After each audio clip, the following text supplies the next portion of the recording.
Fridays are awesome! We've got a fascinating show set up for you today. It takes a look back at a series of events that happened in Southeastern Asia this summer and became one of the greatest rescue stories of the 21st century. It involves 12 young soccer players, their coach, and a group of international heroes who risked their own lives to save those of the others. On Thursday, in the capital of Thailand, the nation's prime minister welcomed the team. And for the first time since they were brought to safety by a group of cave experts and divers, the team and the rescuers met face to face.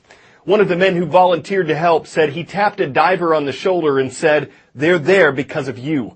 So how did all of this come together? The basic facts are that the boys and their coach decided to explore a cave. They got trapped by rising floodwaters and they had no way out.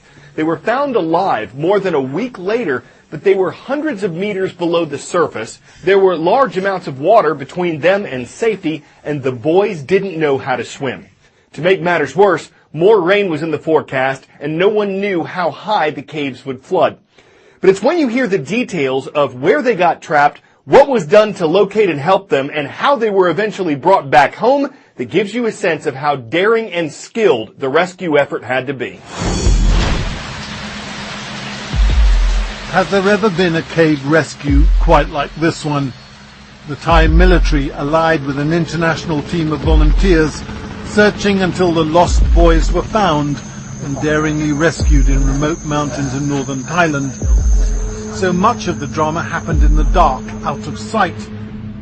But it begins with a haunting image in silhouette. Kids' bikes chained up in a row at the cave entrance. Football boots, shin pads, left behind with no sign of their owners. The date, Saturday, June 23rd. And this was the missing party, what we can now refer to as the miraculously lucky 13, the Wild Boars football team plus their young coach. They went missing after match practice. They'd explored this particular cave before, but were apparently trapped by a sudden monsoon flood. Water, and more water. In came the piping and the pumps, and Thai Navy SEALs. As the water continued to rise, the equipment for a serious diving operation was transferred by hand and by hoist deep into the cave. Where were the boys? Could they be reached in time? The place is known as the Big Cave for a reason. Almost 7 miles of limestone tunnels and recesses, nooks and crannies. Anxious, distressed relatives could only wait and offer prayers. The cave, known as Tam Luang, was mapped by French divers in the 1980s. It's among the longest in Thailand. But it's the first few miles of the cave that concern us here. The most recent survey was carried out by this man, Vern Unsworth, a British caver who has a home in the area. His immediate advice was call in British experts. We got the Thai authorities to understand that, they needed expert divers out here.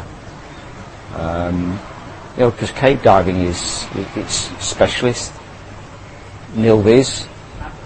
It's like diving with, you can't see 3 inches in front of your face, and they needed world-class divers, and that's what we got.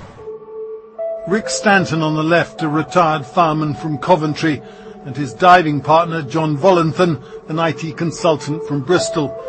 In cave diving, they're pretty much as good as it gets. At the request of the Thai Command Centre, they were flown out from Britain.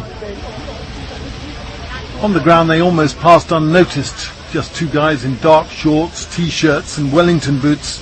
The British divers made their first exploratory dive on Wednesday, June 27th, 4 days after the boys went missing. The challenge was immediately obvious.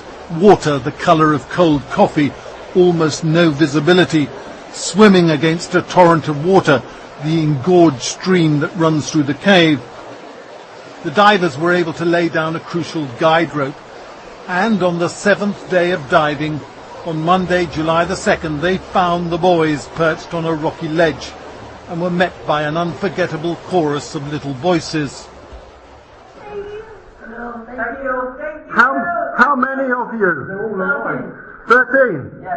Brilliant. What day? What day is it, the boys ask. Monday. You have been here 10 days.